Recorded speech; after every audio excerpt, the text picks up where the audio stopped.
الصلاۃ والسلام علی من لا نبی بعد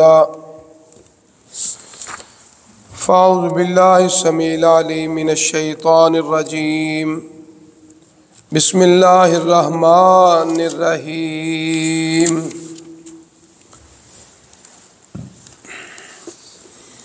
ان الذین یکتمون ما انزل اللہ من الکتاب وَيَشْتَرُونَ بِهِ ثَمَنًا قَلِيلًا أُولَٰئِكَ مَا يَأْكُلُونَ فِي بُطُونِهِمْ إِلَّا النَّارَ وَلَا يُكَلِّمُهُمُ اللَّهُ يَوْمَ الْقِيَامَةِ وَلَا يُزَكِّيهِمْ وَلَهُمْ عَذَابٌ أَلِيمٌ أُولَٰئِكَ الَّذِينَ اشْتَرَوُا الضَّلَالَةَ بِالْهُدَىٰ وَالْعَذَابَ بِالْمَغْفِرَةِ فَمَا أَصْبَرَهُمْ عَلَى النَّارِ ذلك بأن الله نزل الكتاب بالحق وإن الذين اختلفوا في الكتاب لفي شقاق بعيد صدق الله العظيم۔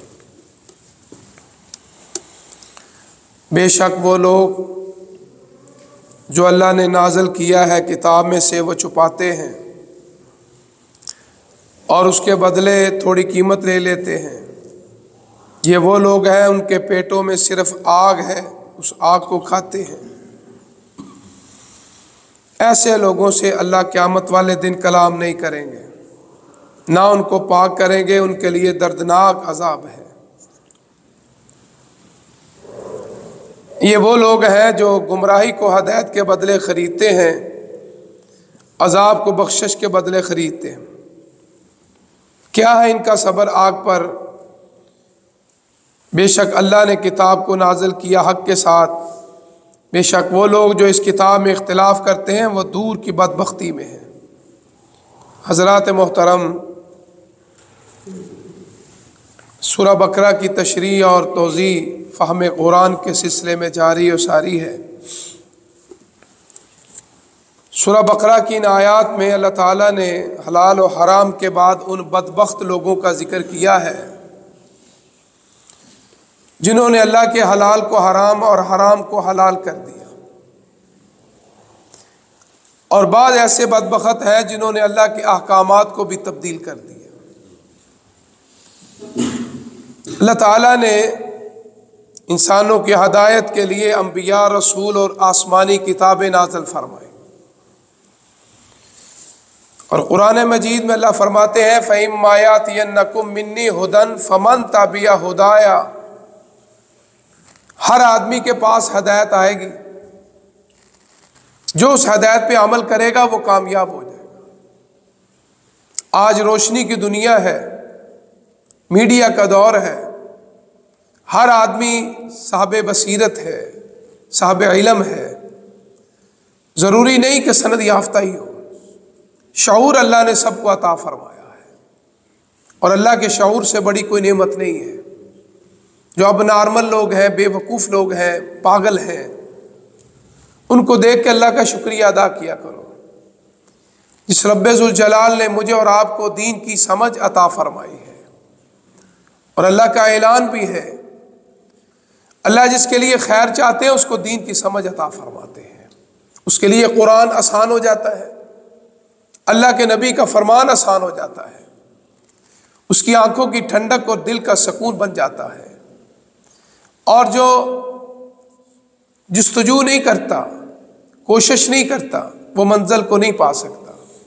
آج ہم دنیا کی ہر کام کے لیے کوشش کرتے ہیں، انسان کہاں سے کہاں تک پہنچ چکا ہے، لیکن رب ذوالجلال نے یہ بات واضح کر دی ہے کہ وَأَن لَّيْسَ لِلْإِنسَانِ إِلَّا مَا سَعَىٰ، جو بھی انسان کوشش کرے گا اس کو پھل ضرور ملے گا۔ اب لفظ انسان میں مسلمان بھی شامل ہے، غیر مسلم بھی شامل ہے۔ یہ نہیں کہ مسلمان کوشش کرے تو ملے گا، غیر مسلم کوشش کرے گا اس کو نہیں ملے گا۔ اللہ نے مطلق اعلان کر دیا ہے کہ وَأَن لَّيْسَ لِلْإِنسَانِ، انسان جو بھی محنت، اب آپ دیکھیں بعض انسان اچھے کاموں میں اسٹرگل کرتے ہیں، کوشش کرتے ہیں، تو اللہ ان کے لیے رحمت کے دروازے کھول دیتے ہیں، اور بعض ایسے انسان ہیں جو گناہ کے کام کرتے ہیں، استغفر اللہ، گناہ کے کاموں کا فن سیکھتے ہیں، برے کام سیکھتے ہیں، محنت کرتے ہیں، ان کو بھی مل جاتا ہے۔ اس لیے اللہ کا وعدہ تو پورا ہو گیا۔ اللہ تعالیٰ نے انسان کے ہدایت کے لیے انبیاء اور رسولوں کی جماعت کثیر عطا فرمائی۔ 1,24,000 کم و پیش نبیوں کا، رسولوں کا ذکر آتا ہے، جس میں 313 اللہ کے رسول ہیں، باقی سارے کے سارے انبیاء علیہ السلام ہیں۔ آپ کے علم میں ہے نبی وہ ہوتا ہے جس کے پاس صرف وحی آتی ہے، اور رسول وہ ہوتا ہے جس کے پاس وحی بھی آتی ہے اور آسمانی کتاب بھی آتی ہے۔ ہمارے عام طور پہ مشہور جو رسول ہیں حضرت داؤد علیہ السلام جو صاحب زبور تھے، حضرت موسیٰ علیہ السلام جو صاحب تورات تھے، اور حضرت عیسیٰ علیہ السلام جو صاحب انجیل تھے، اور جناب محمد الرسول اللہ صلی اللہ علیہ وآلہ وسلم۔ اللہ نے قرآن جیسی عظیم نعمت عطا فرمائی۔ اس لیے یہ رمضان کی برکتیں ہیں نا کہ شہر رمضان الذی انزل فیہ القرآن، اور بھی تو مہینے ہیں نا، لیکن اس مہینے کو عظمت ملی تو قرآن کی وجہ سے ملی ہے۔ تو آج بھی اس مہینے کے اندر جو روزہ رکھے، قرآن پڑھے، قرآن سمجھے، اللہ اس کو بڑی عزتوں سے نوازے گا۔ اللہ اکبر، یہ ہمارا ایمان ہے۔ آقا علیہ الصلوۃ والسلام کا درجہ سب سے بلند کیوں ہے؟ کہ آپ صاحب قرآن تھے، اور صحابہ کرام نفوس قدسیہ عام آدمی تھے، قرآن سے محبت کی، قرآن کو قبول کیا، اللہ نے دیکھو کتنی عزتیں عطا فرما دی۔ حضرت ابو بکر جناب صدیق بن گئے رضی اللہ تعالیٰ عنہ، جناب عمر عام عمر تھے، اماں خولہ کہا کرتی تھی عمیر، عمر بھی نہیں کہتے تھے، امیر المومنین بھی نہیں کہتے تھے، وہ مائی وڈیری کیا کہتی تھی؟ یا عمیر، تو چھوٹا سا عمر تھا، ناک تیری بہتی تھی، باپ سے چڑکیاں کھایا کرتا تھا، آج اس قرآن کی وجہ سے، دین کی وجہ سے اللہ نے تجھے کتنی عزتیں عطا فرمائی ہیں۔ اس لیے قرآن بڑی عظمت والی کتاب ہے، اور جو اس سے اپنا تعلق جوڑ لیتا ہے اللہ اس کو بھی بلندیاں عطا فرماتا ہے۔ دیکھو رمضان کا مہینہ آتا ہے، چھوٹے چھوٹے بچے نابالغ گھروں کے اندر، مساجد کے اندر قرآن سناتے، اللہ اکبر۔ ہم بڑے بڑے عمروں والے، بڑے بڑے رتبوں والے، اس بچوں کے پیچھے، ان نوجوانوں کے پیچھے ہم قرآن سنتے، اللہ اکبر۔ وہ مصلی رسول پہ کس وجہ سے کھڑا ہے؟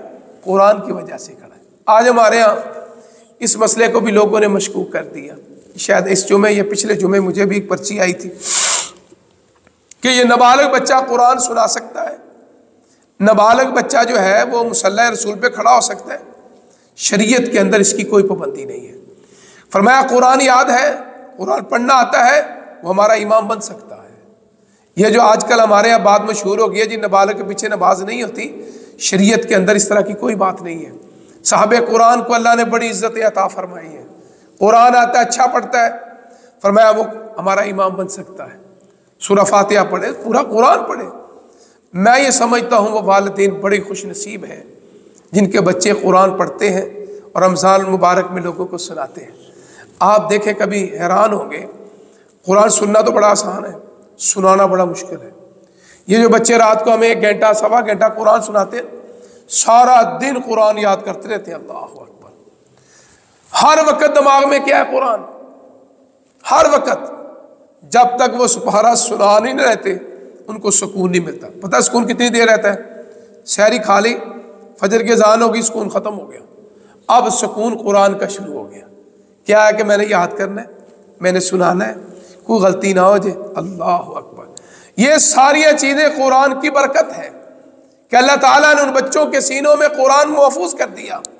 آج وہ ہمیں دیکھو، ان کو ترجمہ نہیں آتا، وہ ہمیں سنا رہے ہیں، لیکن اسلام نے اس بات کی شرط نہیں لگائی کہ اس دور میں قرآن عربی میں ہے، ان کے بچے بھی عربی تھے، ان کی اپنی بولی تھی جس طرح ہماری بولی ہے، وہ قرآن پڑھتے تھے، ان کو سمجھ آتی تھی، ہر آدمی کو بات سمجھ میں آ رہی ہے۔ اور آپ کے علم میں ہے جو دوست حج عمرے کے لیے جاتے ہیں، حرم کے اندر یا مسجد نبوی کے اندر جو مصحف موجود ہیں ان کے اوپر زیر زبر نہیں ہے۔ یہ جو ہمارے پاس قرآن ہے ان کے اوپر زیر زبر پیش ہے، کیونکہ ان کی اپنی بولی ہے، ان کو زیر زبر پیش کی ضرورت نہیں۔ ہم اجمی ہیں، ہمیں ضرورت ہے کہ قرآن اس طرح پڑھنا ہے، الحمدللہ رب العالمین۔ یہ زیر زبر پیش جو ہمارے لیے ہے، وہاں جتنے مصحف آپ دیکھیں گے ان کے اوپر زیر زبر پیش نہیں ہے۔ ہمارے حافظ وہاں چلے جائیں، قاری چلے جائیں، وہ تو پڑھ سکتے ہیں کیونکہ ان کو یاد ہے۔ عام آدمی اس قرآن سے قرآن مجید کی تلاوت نہیں کر سکتا، وہ غلط پڑھے گا کیونکہ زیر زبر پیش ہی نہیں ہے۔ اس لیے یہ مہینہ اس کا قرآن کے ساتھ بڑا تعلق ہے۔ اس لیے اللہ فرماتے ہیں یہ یہودی عیسائی انہوں نے کیا کیا، جس طرح میں ابھی ذکر کر رہا تھا کہ جناب عثمان غنی بن گئے، ذو النورین بن گئے، جناب علی مرتضیٰ بن گئے، دیگر صحابہ بھی ہیں۔ تو اس لیے آپ بھی قرآن سے محبت کریں، قرآن سے اپنا تعلق جوڑیں، قرآن پڑھنا شروع کر دیں۔ انشاءاللہ جیسے جیسے پڑھتے جاؤ گے اللہ عزتیں اور بلندیاں عطا فرمائے گا۔ جس طرح حدیث میں آتا ہے کہ قیامت والے دن ایک حافظ قرآن اللہ کے حضور پیش ہوگا، اللہ سے پوچھے گا اللہ میں ساری زندگی قرآن پڑھتا رہا، سناتا رہا، آج میرا کیا مقام ہے؟ اللہ رحمان فرمائیں گے اے حافظ قرآن، جس طرح دنیا میں تو قرآن پڑھتا تھا، سورہ فاتحہ سے پڑھنا شروع کر دے، جہاں والناس آئے گا یہاں تیرا مقام ہوگا۔ سبحان اللہ، آپ اندازہ فرما لیں کہ اس قرآن کی وجہ سے اللہ نے اتنی عزت عطا فرمائی ہے۔ تو اس لیے آج ہمیں بھی چاہیے خود بھی جڑ جائیں، اپنی اولادوں کو بھی جوڑیں۔ گھر میں بیٹھے ہو، بیٹا سورۃ قل اللہ سناؤ، بیٹا آپ سورۃ فاتحہ سناؤ، اس گھر میں کتنی اللہ کی رحمتیں ہوں گی۔ ایسے بھی بد نصیب گھرانے ہیں جو اپنی اولادوں کو گالیاں سکھاتے ہیں۔ آپ کے علم میں ہے بعض گھروں میں جاؤ بچے گالیاں نکالتے ہیں، اب وہ چھوٹا سا بچہ ہے، اس نے کہاں سے سیکھا ہے؟ گھر کے ماحول سے گالیاں سیکھی ہے نا، ماں گالیاں نکالتی ہے، باپ گالیاں نکالتا ہے، یا اس کے رشتہ دار بچے جو اس کے ساتھ کھیلتے ہیں وہ گالیاں نکالتے ہیں۔ اس لیے آپ جب قرآن سنیں گے تو بچے کے دل میں محبت پیدا ہوگی، انشاءاللہ وہ ساری زندگی قرآن پڑھے گا۔ اللہ فرماتے ہیں ان لوگوں نے آسمانی کتابوں کے بدلے دنیا خرید لی۔ قرآن کی عظمت اپنی جگہ پہ بڑا مقام ہے، لیکن پہلی آسمانی کتابوں پہ ہمارا ایمان ضرور ہے لیکن ان پہ عمل نہیں ہے۔ تورات پہ ایمان ہے، انجیل پہ، زبور پہ، دیگر جتنے بھی ہیں۔ اس وقت دنیا میں تورات موجود ہے، انجیل موجود ہے، زبور نہیں ہے۔ پوری دنیا کے اندر زبور کو ماننے والا کوئی آدمی نہیں ہے۔ تورات کے ماننے والے یہودی موجود ہیں، اسرائیل آپ کے سامنے بدبخت، اللہ اس کو تباہ و برباد فرمائے، ہمارے مسلمانوں پہ ظلم زیادتی کر رہے ہیں۔ عیسائی اس وقت دنیا میں موجود ہیں جو انجیل کو مانتے ہیں۔ آگے بات آ رہی ہے کہ انہوں نے آسمانی کتابوں کو تبدیل کر کے رکھ دیا، لیکن قرآن جیسے آج سے پہلے نازل ہوا آج بھی قرآن ہے، انشاءاللہ قیامت تک قرآن رہے گا۔ اس کا زیر زبر پیش حرف کوئی بدل نہیں سکتا۔ انشاءاللہ ہمارے بڑوں نے بھی وہی سورۃ فاتحہ پڑھی، ہم نے بھی وہی سورۃ فاتحہ پڑھی، ہمارے بچے بھی انشاءاللہ وہی سورۃ فاتحہ پڑھیں گے۔ اللہ کے حضور دعا ہے اللہ مجھے اور آپ کو اس پہ عمل کرنے کی توفیق عطا فرمائے۔ الحمدللہ رب العالمین والعاقبۃ للمتقین، اللهم صل على محمد وعلى آل محمد كما صليت على إبراهيم وعلى آل إبراهيم إنك حميد مجيد، اللهم بارك على محمد وعلى آل محمد كما باركت على إبراهيم وعلى آل إبراهيم إنك حميد مجيد۔ رب العالمین آپ کی توفیق سے روزہ رکھا اللہ قبول و منظور فرما، اللہ ہم سب کی کل پریشانیاں دور فرما، جو نعمتیں عطا کی اللہ ہمیشہ رکھ، اور جو نعمتیں نہیں اللہ وہ نعمتیں عطا فرما۔ ہمارے بچوں اور بچیوں کو قرآن پڑھنے کی، سمجھنے کی، اللہ عمل کرنے کی توفیق عطا فرما۔ اللہ ہمیں قرآن سے سچی اور سچی محبت کرنے کی توفیق عطا فرما۔ اللہ ہمارے نیک اعمال قبول کر کے ہمارے گناہوں کو معاف فرما۔ بخشش کا مہینہ ہے، اللہ ہمارے صغیرہ کبیرہ گناہوں سے درگزر فرما، اور جو فوت ہو گئے اللہ ان کی بخشش فرما، ہمارے پیارے وطن کی حفاظت فرما۔ ربنا تقبل منا انک انت السمیع العلیم وتب علینا انک انت التواب الرحیم۔ صلی اللہ علی خیر خلق محمد وعلی اہل بیتہ واصحابہ اجمعین برحمتک یا ارحم الراحمین۔ جزاکم اللہ خیر۔